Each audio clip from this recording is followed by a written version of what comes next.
Hello, everyone, and welcome back to Real Time, where we talk about the movies we like. And the ones we don't. I'm Tyler. And I'm Molly. Today, we're going to be doing a double feature of two different Christmas movies, both of them directed by the same guy. Yeah. And they're quite different from each other. The first one we're going to be talking about is Black Christmas, a slasher film that takes place at a sorority during Christmas, and A Christmas Story. Story of a little boy who wants a Red Ryder BB gun, but everyone keeps telling him, "You'll shoot your eye out, kid." Yeah. Like I said, these are two very different movies. Black Christmas is it can be pretty scary. It's very dark, especially for a Christmas movie. When you think Christmas movies, you don't think a murdering psychopath. So, yeah, very interesting.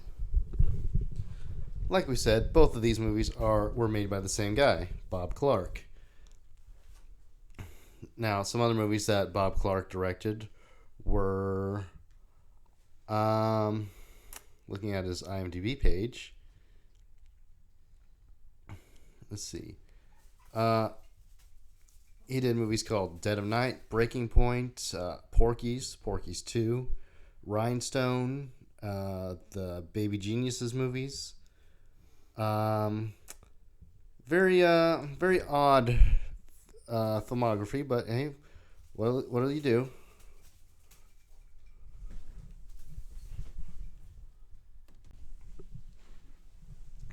This movie stars Olivia Hussey as Jess, a college student who just found out that she is pregnant.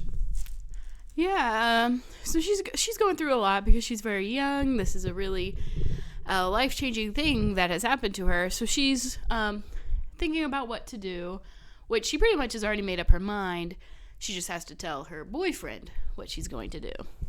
She wants to get an abortion, and her boyfriend isn't really too happy about that. Her boyfriend is named Peter, played by Keir Dullea. I'm not sure I said that right, but yeah, whatever. He's not too happy about it, and he's a music student there at the college. Yeah, he plays piano, and she tells him this information like right before his like big audition or something like that that's going on. So he messes that up pretty bad because he's too busy thinking about, other stuff that's on his mind. Also starring in this movie is Margot Kidder as Barb, the best character in the whole movie. She's she just says whatever she wants, and she's always got a drink in her hand. Yeah, she's a pretty cool character. It makes a lot of people mad at her, but that's just who she is. John Saxon of the Nightmare on Elm Street fame plays Lieutenant Ken Fuller, the main cop on the job here. Yeah, that's the cop that helps him out a lot, I guess, and not the one that kind of just sits behind the desk, right? Correct. Okay. Marion Walden plays Mrs. Mack, the sorority mother, or however that works. I've never been to college. I've never been in a sorority, but I don't think nowadays that there's an older woman staying in sorority houses, but I don't know, I guess let me know if I'm wrong, but I don't think that happens anymore. Who cares? It's just college. Yeah, those are really the main characters. There's a decent body count, so some of these characters just exist to die, which is pretty typical. Yeah. The first girl to die really sets the story in motion because do you remember her name? No. I think it might be Mary or something. Anyways, it doesn't matter what her name is. She gets bumped off. The killer, Billy, as we find out, he strangles her with a plastic bag and then leaves her in the attic for no one to find, except for, house mother, who gets killed immediately afterwards too. Yeah. So since no one knows where she is, her dad was supposed to pick her up because it's Christmas break. Her dad was going to pick her up for Christmas, but she never goes to the spot they're supposed to meet at. So her dad has to go and find her sorority, find her boyfriend, and everyone realizes that they haven't seen her in a while and have no idea where she is. Yeah, this movie takes place over around 2 nights ish. Yeah, I think so. And we don't get to learn much about the killer. I mean, we don't even really get to see his face because, just getting into spoilers, at the end of the movie, we were led to believe that Peter is the one killing people. So Jess kills him in self-defense, and everything seems fine. But the phone starts ringing again because the killer was calling them, and he was calling them from inside the house. We see at the beginning of the movie his point of view as he's creeping into the house through like a trellis, I think. He climbs up the trellis and that sneaks into the attic window or something. And as the credits roll, we hear the phone ring again, so he's still there. Yeah. Yeah, we're led to believe that Peter's the killer because he's so upset with his girlfriend getting an abortion. So the police think he just kind of went unhinged. And the girlfriend, what's her name? Jess, also begins to believe that. So whenever she's stuck in the basement because the actual killer chased her down there, so she locked herself in, and then her boyfriend Peter comes looking for her. He breaks in to the basement to try to, I think he's honestly just trying to see if she's okay, but she's so worked up and she thinks he's responsible that we don't really know what happens. We just see that she did end up killing him. But yeah, he wasn't the killer, so. Yeah, I really like this twist because it's pretty ambiguous as to, what's going to happen next. Is the killer going to kill her, or is he going to get out while the getting's good? We don't know. Yeah, it was really good because I never really suspected Peter was the killer because we see the point of view of this mysterious murderer. So I never really thought that was Peter. And whenever Peter did break into the basement, I was like, oh, maybe it was. But then, yeah, at the very end, we see that, it wasn't. The actual killer's still alive, living in the attic, and Jess is unprotected again. So, not good. Although the fact that there was attempts at making sequels leads me to, and the fact that Olivia Hussey was supposed to come back as Jess leads me to believe that she did live in the end. Yeah, it does leave it up to, your imagination because there are cops outside of the house. There's some protection for her, but she is left alone in a room. So we don't really know. Now, fun fact, at one point they tried to make a sequel to this movie. This is according to Bob Clark, so whether it's actually 100% true, I don't know.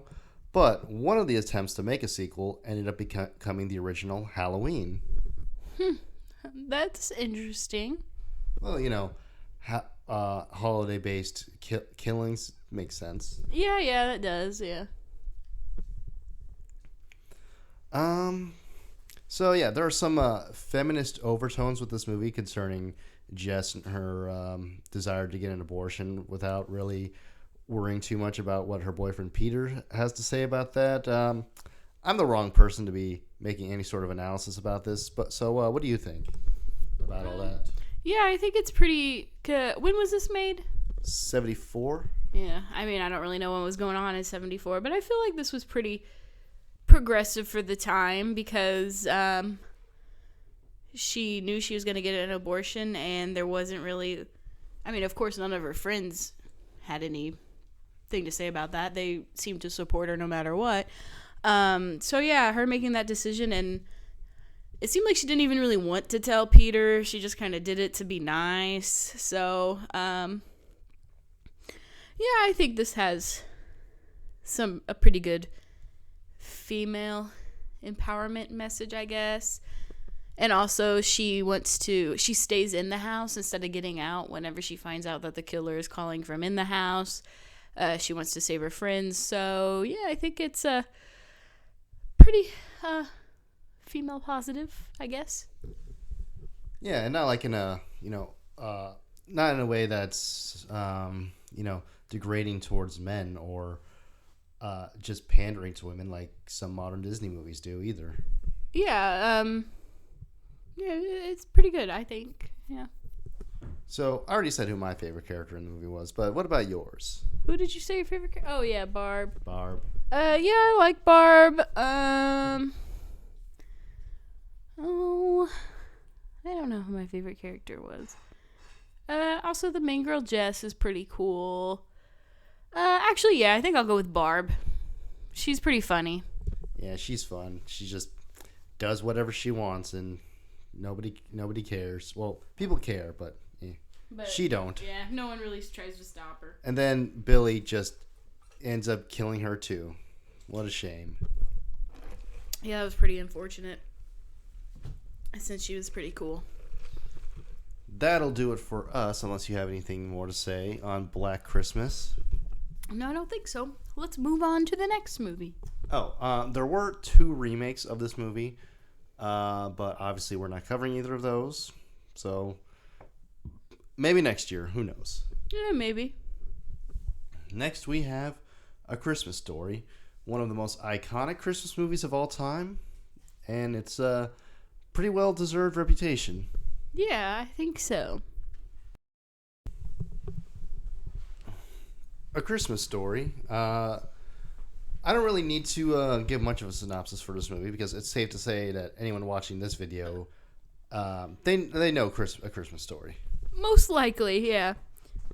Excuse me. But I'm going to do it anyways.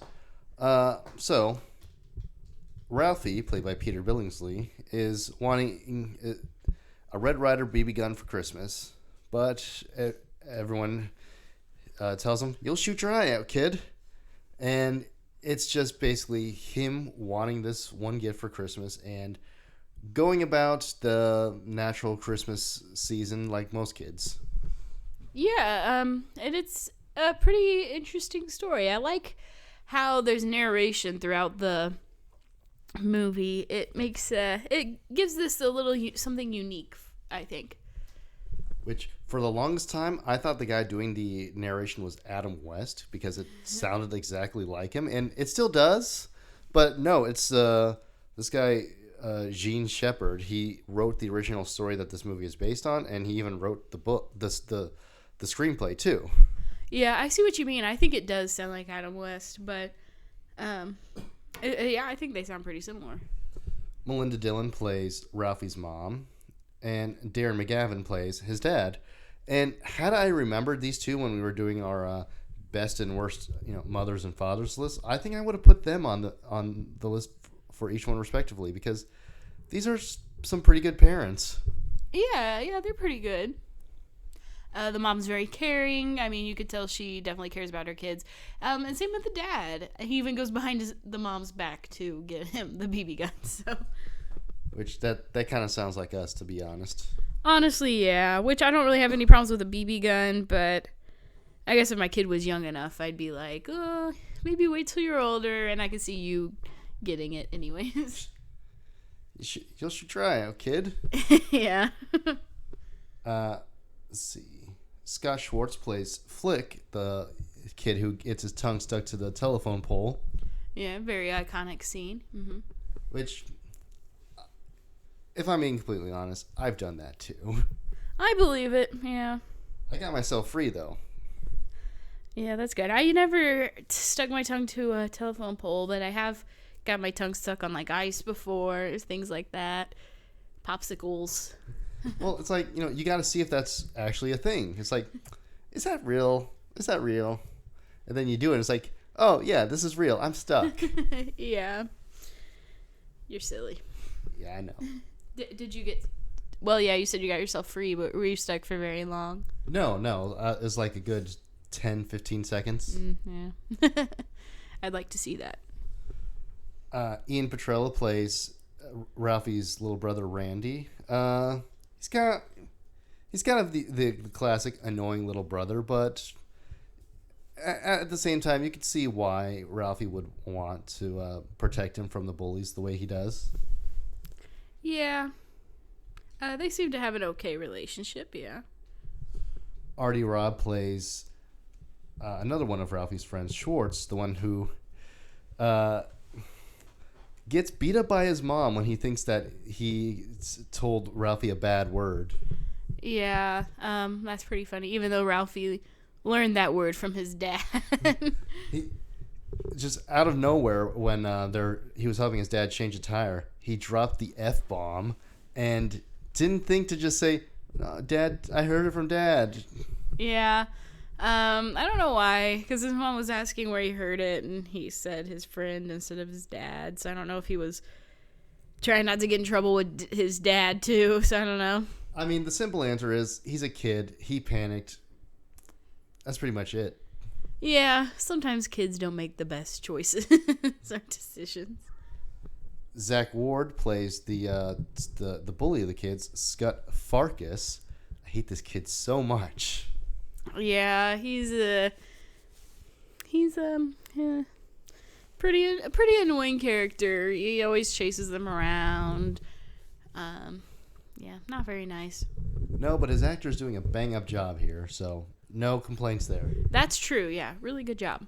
He really sold us on the real dickish nature of this teenager. Like, I believe that this kid would 100% wait after school to beat up these other kids. I believe it. Yeah, I do too, for sure. And supposedly in the sequel that was released last year, Farkas was actually a much nicer person after he grew up. Oh, well, that's nice. So, like I said, there's been a couple sequels. Some of them not as well received as others. Like, there's this one in around 2012-ish, early 2010s, that no one really talks about anymore because it was so bad. And this most recent one, which I haven't seen, was apparently received pretty well. I haven't seen any of them. Which, really, I know this might be a hot take, I don't know. But A Christmas Story usually isn't in my line of holiday movies I watch. Growing up, we never really watched it too much. We would watch other movies instead. So watching this one more is like, I've seen it before, but actually sitting down and watching it this time was more like, I think, one of my, probably not my first time seeing it all the way through from start to finish, but one of the very few times I have.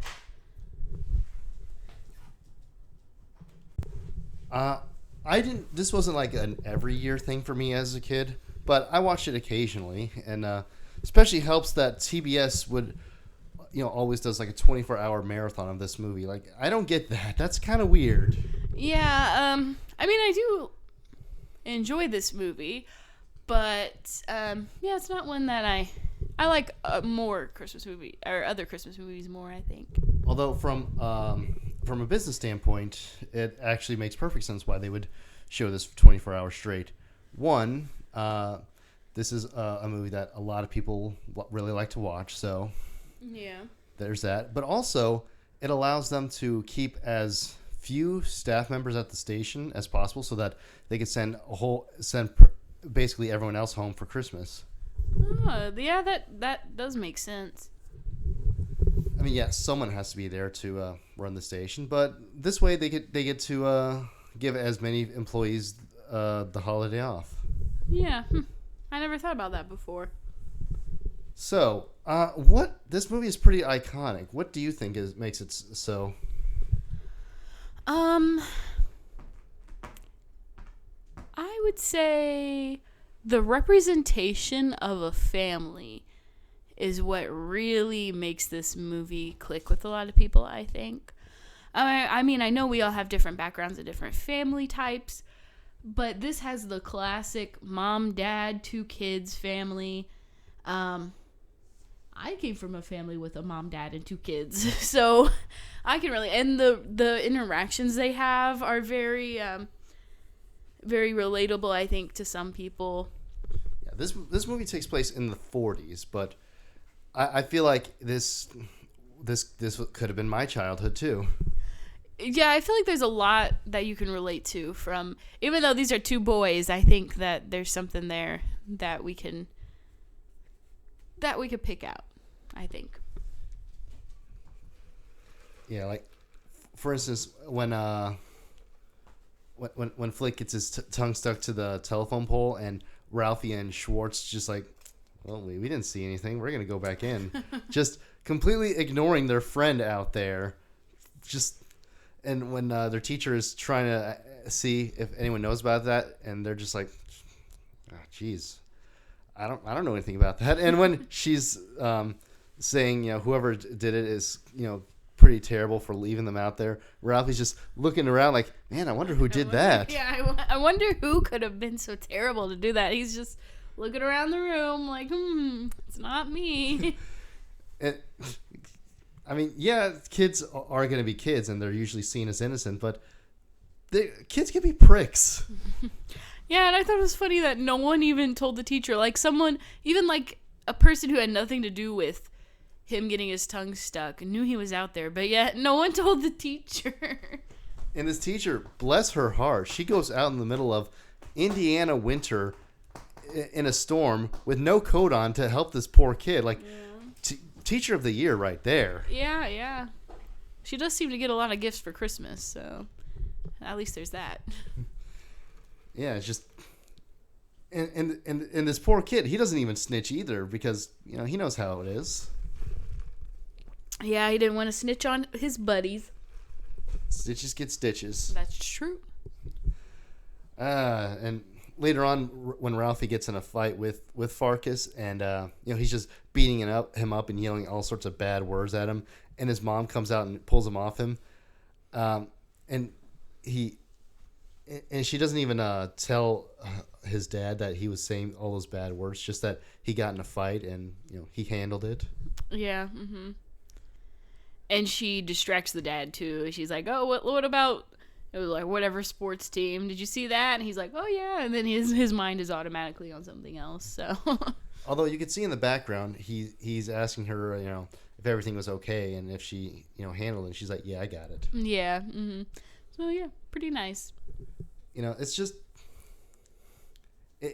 a nice, relatable movie with, nice and relatable characters. It's definitely going to be something I'm going to make sure I watch every Christmas from now on. Yeah, it isn't a very enjoyable movie. I see why it's so well received. And it's I'm repeating myself, but it's just nice. It is just nice, yeah. And when Ralphie he wakes up on Christmas morning and he's like, okay, yeah, I'm probably not gonna get it. Whatever. You got these stupid pink bunny pajamas. I don't want to wear these. These things suck. Mm-hmm, yeah. And his dad could tell that he doesn't want to wear them because it's degrading for a kid his age. He's like 12. He doesn't want to wear stupid stuff like that. Yeah. Yeah, and you can see it on the dad's face too. He's like, "What the heck is my son wearing?" But right after that humiliation, it turns out that his dad got him the Red Ryder BB gun. Mm-hmm. Yeah. The mom was pretty surprised too. But it's okay, because his dad can relate. He had one when he was a kid.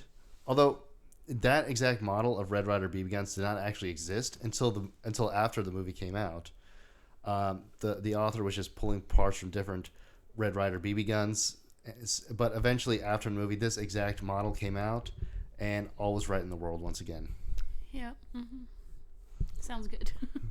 And literally the first thing Ralphie does after he gets it and goes to shoot outside, he gets hit in the face. Yeah, pretty funny. His BB ricochets off his target or whatever and hits him right in the cheek. And later he accidentally steps on his glasses, which would have looked like if that he got shot in the eye. Yeah, and he really didn't want to have his mom think that she was right about him shooting his eye out. So he tells her that, and like an icicle fell on his face and got him, which seemingly works. Maybe she doesn't actually believe him, but it's just, you know, and maybe she's just thinking, okay, whatever he did wrong, he's not going to do that again, so he's learned his lesson. Yeah, I think in the moment she may have believed him because she even says, like, oh, don't stand under icicles, it's so dangerous. Looking back, I bet, yeah, she was probably like, I bet he hit himself with a BB, but it was so chaotic. Have you ever been shot in the face by a BB? No, I've It never. hurts. I bet it does. I've never been shot by a BB, luckily, because I did have a little brother who had a BB gun, so it's a miracle I've never been shot by one. And then afterwards, the neighbor dogs accidentally got in, and they ate the turkey that Ralphie's dad was looking forward to. Yeah, he really wanted that turkey. So they do what every Jewish family does on Christmas, and they go eat Chinese food. Yeah, which my family used to do that too, even though we weren't really fans of this movie at the time. We're Jewish. Yeah, we don't really do that anymore because eating from home is a little bit better, I think. But still, it was a nice tradition, but I feel like a lot of other people do it now as well. Well, it's nice to do. Yeah, I don't mind it. And then the movie ends with a great shot of Ralphie's parents just sitting by the tree watching the snow fall and people singing outside, and you think to yourself, man, that's Christmas right there. Yeah, very nice. Or no, it wasn't carolers outside. The mom turned on the radio. Yeah, you're right. But still, it's A good Christmas moment. and it's possibly one of my favorite Christmas movies by far. I do like it, but I feel like it's just a little down on my list. Well, maybe we'll do top 5 Christmas movies this year, or yeah, we'll see. Yeah, we'll see. So, what was your favorite part? There's lots of good parts with this movie. If I had to pick out one part, you go first. What's your favorite part?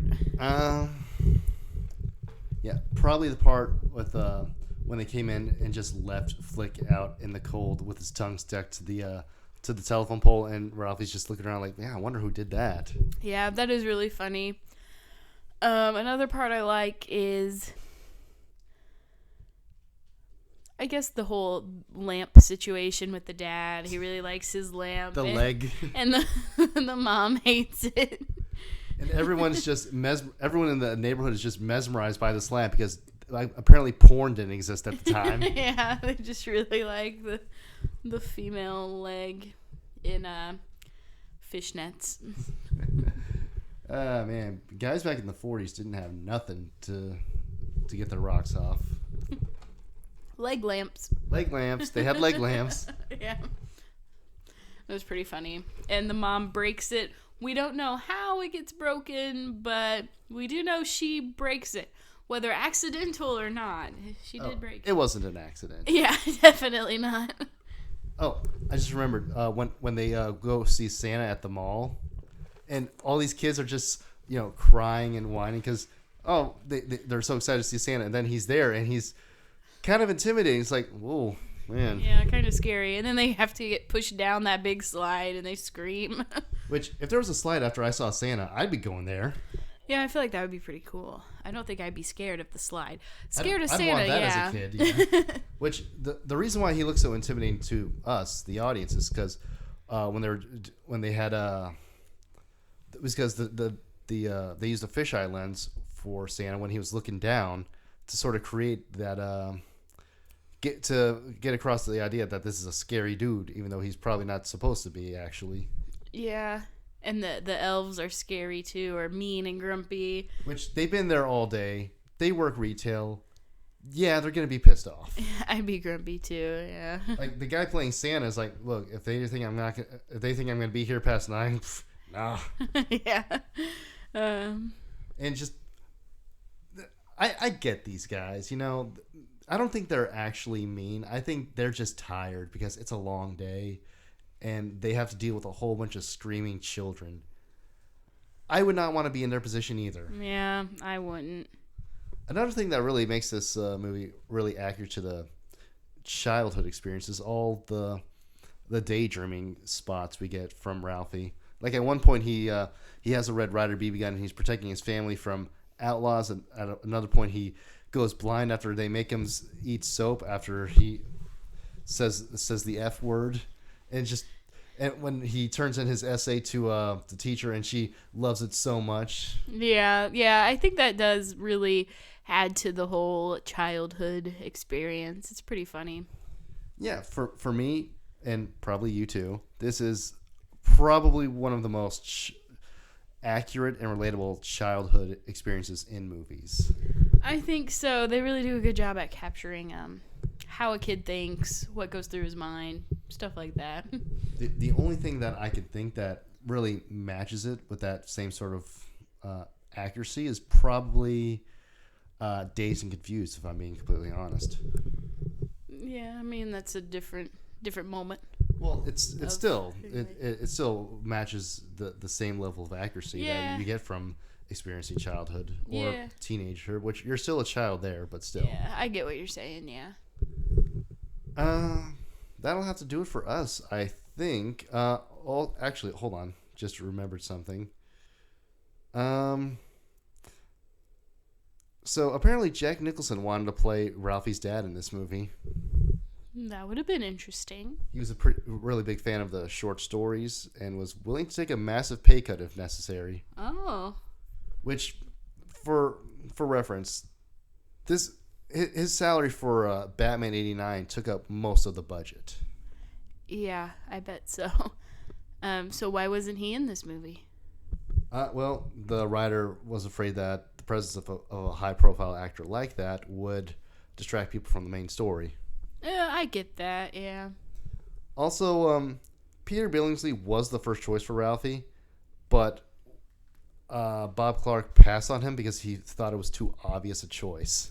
What does that mean? Obvious a choice. Like, it's too obvious a choice to choose that. Choose him for the role. And he just matched it too good? Well, after like 8,000 auditions, he realized he wasn't going to find anyone better, so he did go after him. Yeah, I'd say that was a good choice. Think of it like this, okay? When you were reading Harry Potter and the Half-Blood Prince, who did you imagine in your mind for Slughorn? Probably a Jim Broadbent type, right? Probably, yeah. and then he gets the role in the movie, so it's like that. Yeah, I guess I see what you're saying.